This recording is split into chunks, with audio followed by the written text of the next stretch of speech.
बिस्मिल्लाहिर्रहमानिर्रहीम। अस्सलाम वालेकुम स्टूडेंट्स, मैं मुस्लिम खान और आप देख रहे हैं बिग फ्री अकेडमी। आज इस वीडियो में हम सीखेंगे दो वजूहात, दो रीज़न्स कि टेंस स्टूडेंट्स को मुश्किल क्यों लगते हैं, टेंस समझ में क्यों नहीं आते। लेकिन उससे पहले टेंस का तारुफ ज़रूरी है, तभी आपको समझ में आएगा कि टेंस मुश्किल क्यों लगते हैं, उसमें कौन सी दो बड़ी गलतियाँ हैं जो टीचर्स कर जाते हैं। ये बहुत अहम वीडियो है, आज की वीडियो बहुत ख़ास है। तो लेट स्टार्ट शुरू करते हैं। जैसे कि हम सब जानते हैं कि टेंस तीन होते हैं, तीन तरह के ज़माने होते हैं। एक पास्ट यानी गुजरा हुआ ज़माना, और उसके बाद है प्रेजेंट मौजूदा ज़माना जो आप जिसमें आप वीडियो देख रहे हैं, और एक आने वाला वक्त यानी आने वाला ज़माना, उसे फ्यूचर कहते हैं। और ये तीन ज़माने हैं, ये समझ लें कि तीन भाई हैं, सगे भाई हैं या तीन दोस्त हैं। यूँ इसको आप सिंपल किसी को समझा सकते हैं एज ए टीचर, और समझ सकते हैं एज ए स्टूडेंट। तो इसके तीनों के चार चार बेटे हैं, यानी फिर आगे तीनों के हर की चार ही किस्में, एक जैसी किस्में हैं। जैसे पहले सिंपल है, कंटिन्यूअस, परफेक्ट यानी कि मुकम्मल, और परफेक्ट कंटिन्यूअस मुकम्मल जारी। सिंपल यानी कि सादा, जिसे इंडेफिनेट भी कहते हैं, और उसके बाद कंटिन्यूअस यानी कि जारी, जिसमें रहा रही वगैरह होता है। तो इससे पहले हम यानी समझने से पहले जो बड़ी गलतियाँ हैं, दो जो वजूहात हैं, उससे पहले हमें समझना पड़ेगा टेंस को। तो ये देखें, ये है पास्ट सिंपल, ये पास्ट सिंपल हो गया। यानी जैसे मैंने पहले कहा कि तीन भाई हैं, तीनों के चार चार बेटे हैं, उनका एक ही नाम है। और ये जो बेटा है देखें, ये पास्ट सिंपल है, और इसका भी बेटा, उसने भी वही नाम लिखा, लेकिन इसके वालिद का नाम जो प्रेजेंट है, तो ये बनेगा प्रेजेंट सिंपल। और उसके बाद ये बनेगा फ्यूचर सिंपल। ये देखें, तीनों सिंपल या इंडेफिनेट भी कहते हैं आप, पास्ट इंडेफिनेट कह लें, पुरानी इंग्लिश में कहते हैं पास्ट इंडेफिनेट, उसके बाद प्रेजेंट इंडेफिनेट, और उसके बाद फिर फ्यूचर इंडेफिनेट। इसमें वर्ब की फ़र्स्ट फॉर्म यूज़ होती है हमेशा।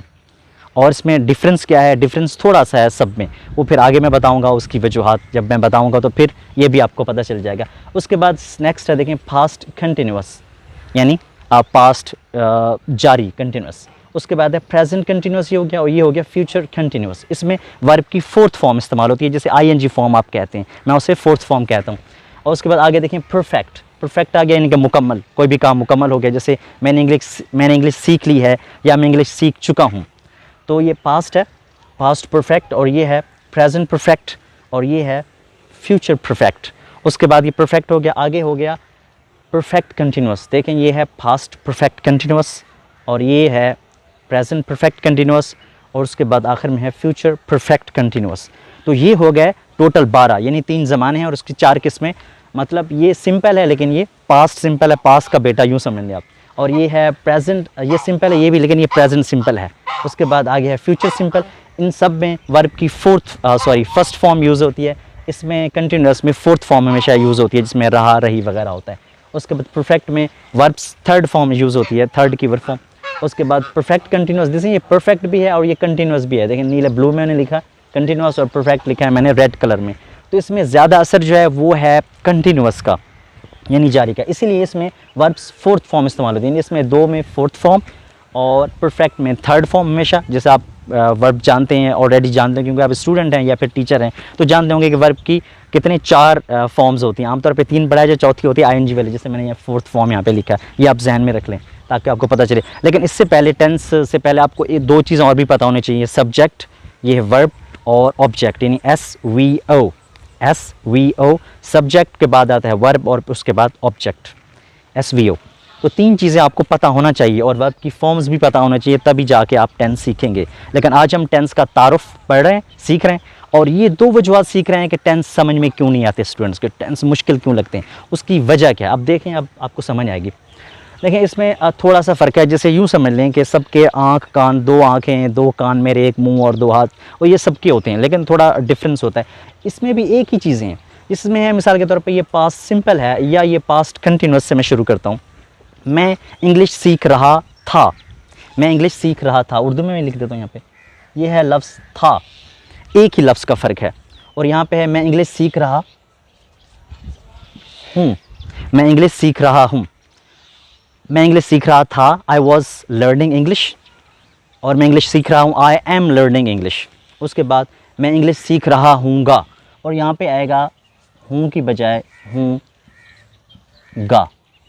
ये हो गया, सिर्फ एक ही लफ्ज़ का फ़र्क है उर्दू में, और इंग्लिश में भी एक ही लफ्ज़ का फ़र्क है। कि मैं इंग्लिश सीख रहा था, और मैं इंग्लिश सीख रहा, सब में आ रहा है, मैं इंग्लिश सीख रहा, मैं इंग्लिश सीख रहा, और मैं इंग्लिश सीख रहा। I was learning English, I am learning English और I would be learning English, या will be learning English, sorry will be आएगा, विल बी लर्निंग इंग्लिश। जैसे शैल बी भी कहती हैं, तो शैल तो अब यूज़ नहीं होता इंग्लिश में, अब बहुत पुराना है ये, स्कूल में अब भी पढ़ाया जा रहा है शैल और विल का चक्कर, ये बाद में हम टेंस जब सीखेंगे तो देखेंगे। तो ये आ गया, इसमें एक ही लफ्ज़ का फ़र्क है, और ये लफ्ज़ है क्या असल में। इसके अलावा जो सबसे सब में एक ही चीज़ है, इसमें भी वही है, सब में एक ही चीज़ है, यानी एक ही लफ्ज़ का फ़र्क है, सब एक जैसी हैं, लेकिन इसमें एक लफ्ज़ का फ़र्क है, और वो जो लफ्ज़ है उसे मैं की कहता हूँ, चाबी। वो जो की होता है, वो की होती क्या है, वो होती है की होती है हेल्पिंग वर्ब, यानी हेल्पिंग वर्ब जो है वो की है एक चाबी। उसको हेल्पिंग वर्ब को इधर घुमाएंगे तो वो बनेगा, मतलब नॉट लगाएंगे, यानी हेल्पिंग वर्ब है इसके साथ नॉट लगाएंगे तो नेगेटिव बनेगा। जब हम नेगेटिव बनाते हैं, जैसे आई वॉज लर्निंग इंग्लिश, तो मैं कहूँगा कि I was not learning English, मैं इंग्लिश नहीं सीख रहा था। या फिर वॉज आई लर्निंग इंग्लिश, क्या मैं इंग्लिश सीख रहा था।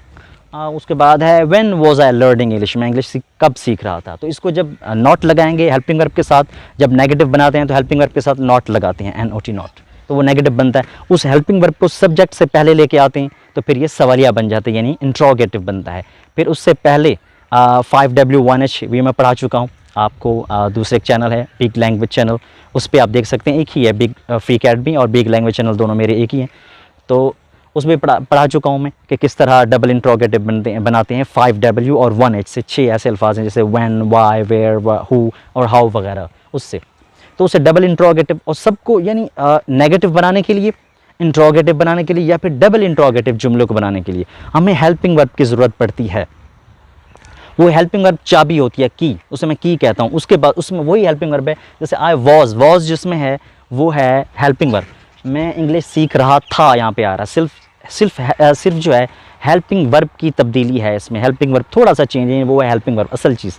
अब हेल्पिंग वर्ब चेंज करते जाएंगे तो टेंस चेंज होता जाएगा। ज़माने चेंज कैसे होंगे, पास्ट से प्रेजेंट और फ्यूचर, इनमें सब में सब्जेक्ट भी है, सब में वर्ब भी है, सब में ऑब्जेक्ट भी है, लेकिन फ़र्क कहाँ पे है, टेंस चेंज कैसे होते हैं, चेंज होते हैं हेल्पिंग वर्ब से। तो सबसे अहम क्या हुआ, हेल्पिंग वर्ब, यानी तीनों चीज़ आपको पता है कि subject plus verb plus object, लेकिन सब्जेक्ट और प्लस वर्ब के बाद SV के बाद एक दरमियान में आता है हेल्पिंग वर्ब।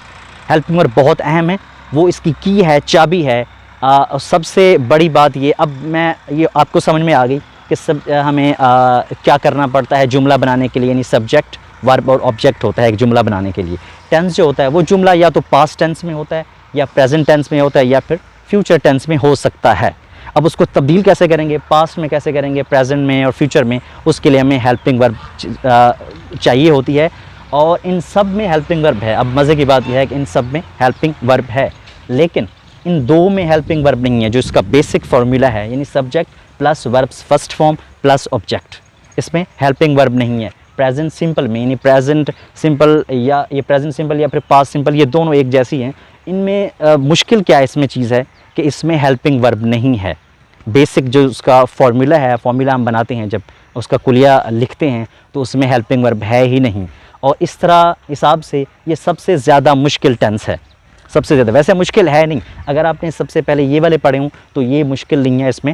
अब इसमें चक्कर क्या होता है, सबसे पहले टीचर्स क्या करता है कि जैसे ये 12 टेंस ये लिखे हुए हैं, देखें आप इसके किसमें तीनों टेंस और उसकी टोटल ये 12 हैं, तो सबसे पहले शुरू कहाँ से स्कूल में किया जाता है, जब 8th क्लास 9th 10th या कहीं भी शुरू किया जाता है, तो सबसे पहले प्रेजेंट सिंपल या फिर पास्ट सिंपल से शुरू किया जाता है। और सबसे बड़ी पहली जो गलती है वो यही है कि प्रेजेंट सिंपल या फिर पास्ट सिंपल में जब आ जाता है तो फिर ये होता है कि उनको बच्चों को समझ में नहीं आती, मुश्किल लगता है। होता क्या है, डू डज के चक्कर में सारा एक ऐसा जहन पे इम्प्रेशन पड़ता है कि टेंस बहुत मुश्किल, उन्होंने पहले ही सुने होते हैं कि टेंस बहुत मुश्किल हैं। जब मैं स्टूडेंट था तो मुझे भी पहले जहन में यही डाला गया कि टेंस बहुत मुश्किल होते हैं। तो फिर ये वजह ये हुई कि सबसे पहले हमने सीखा प्रेजेंट सिंपल या फिर पास्ट सिंपल, एक ही चीज़ है इनमें, क्योंकि दोनों में है ही नहीं हेल्पिंग वर्ब।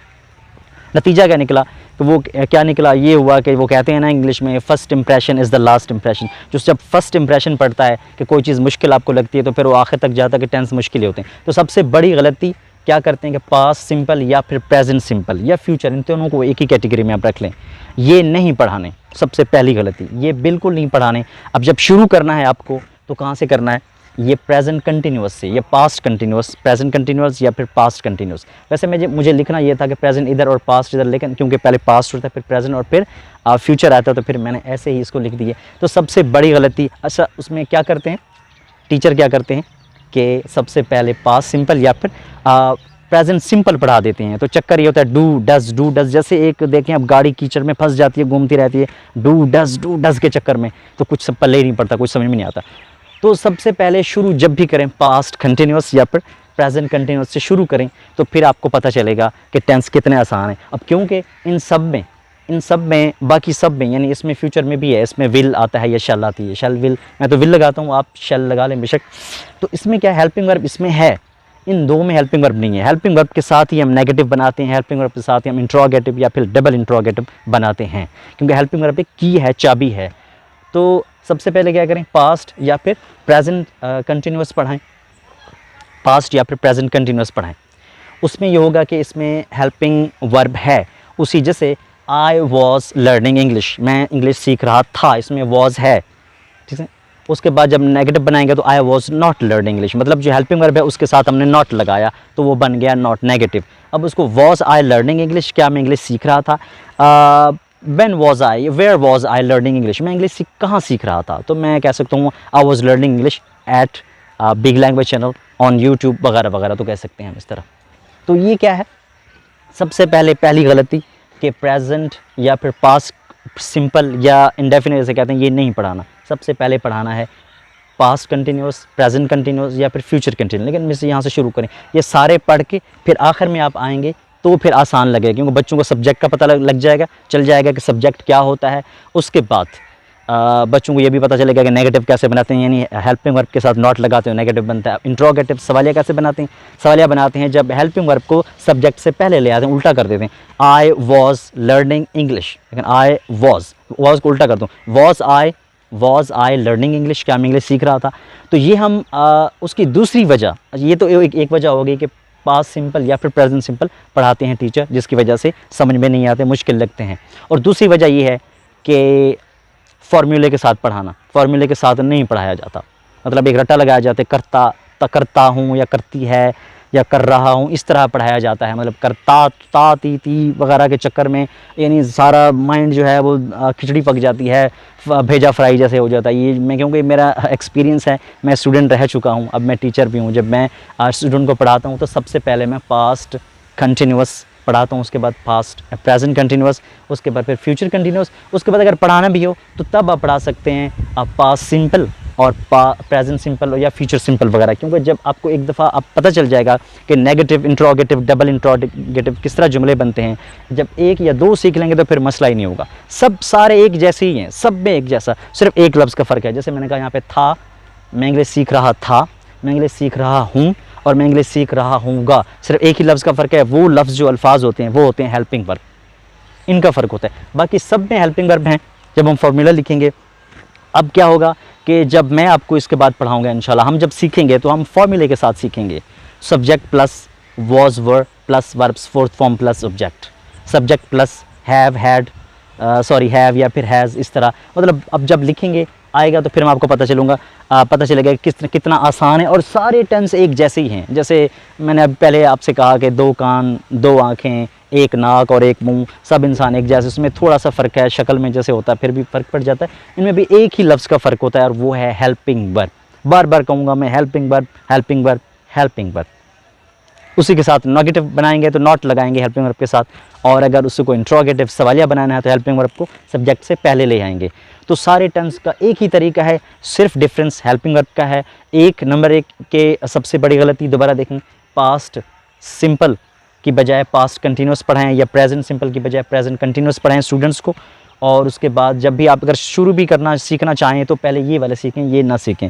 इसमें मुश्किल हैं, मुश्किल इसलिए हैं क्योंकि इसमें हेल्पिंग वर्ब बेसिक फार्मूले में नहीं है। जब हम डू नॉट और डज नॉट लगाते हैं इसमें, या उसके बाद है ये डिड नॉट वगैरह लगाते हैं पास्ट सिंपल में, तो ये फिर मुश्किल लगता है बच्चों को। तो एक वजह दोबारा बताता हूँ, एक वजह कि पास्ट या फिर प्रेजेंट सिंपल ना पढ़ाएं, बल्कि उसकी बजाय पास्ट कंटिन्यूस पढ़ाएं। कोई भी प्रेजेंट कंटिन्यूस, फ्यूचर कंटिन्यूस, कोई भी यहाँ से शुरू कर दें। जब एक समझ आ जाएगा तो सारे आसान हो जाएंगे। दूसरा है कि फार्मूले के साथ पढ़ाएं। अब फार्मूला कहाँ से आएगा, फार्मूला मैं आपको इंशाल्लाह सिखाऊंगा। इसके बाद नेक्स्ट हम सीखेंगे ये इंशाल्लाह सीखेंगे पास्ट कंटिन्यूअस टेंस से हम शुरू करेंगे। फार्मूलाज का बेसिक भी होगा, फिर नेगेटिव भी होगा। और मेरे एक एक्सपीरियंस है कि जब भी मैं जहाँ भी पढ़ाता रहा हूँ, जब मैं एक टेंस पढ़ाता हूँ, जब दूसरा पढ़ाता हूँ, एक के बाद दूसरा, और जब तीसरे पे आता हूँ, तो स्टूडेंट्स खुद ही मुझे बताते थे कि अब यहाँ पे आगे क्या आएगा। यानी स्टूडेंट्स काबिल हो जाते थे कि मुझे बताते थे कि सर ये आप आगे आप ये वाला लिखेंगे, ये लिखने वाले हैं, ऐसा होगा। अब ये ऐसा नहीं होगा क्योंकि थोड़ा सा डिफरेंस है। तो बहुत आसान है टेंस, इसमें कोई परेशानी वाली बात नहीं। तो इंशाल्लाह आगे हम टेंस सीखेंगे। अगर ये वीडियो अच्छी लगी हो तो इसको लाइक कीजिए। अगर ये सीखना चाहते हैं टेंस भी और आगे और भी बहुत सारी ग्रामर की चीज़ें, तो फिर इसको चैनल को सब्सक्राइब कीजिए। अगर आप इंग्लिश लैंग्वेज सीखना चाहते हैं, बोलना चाहते हैं इंग्लिश, तो फिर बिग लैंग्वेज चैनल को सब्सक्राइब कीजिए। तो उसका भी लिंक नीचे आपको मिल जाएगा। तो इंशाल्लाह मिलते हैं नेक्स्ट वीडियो में। Thanks for watching.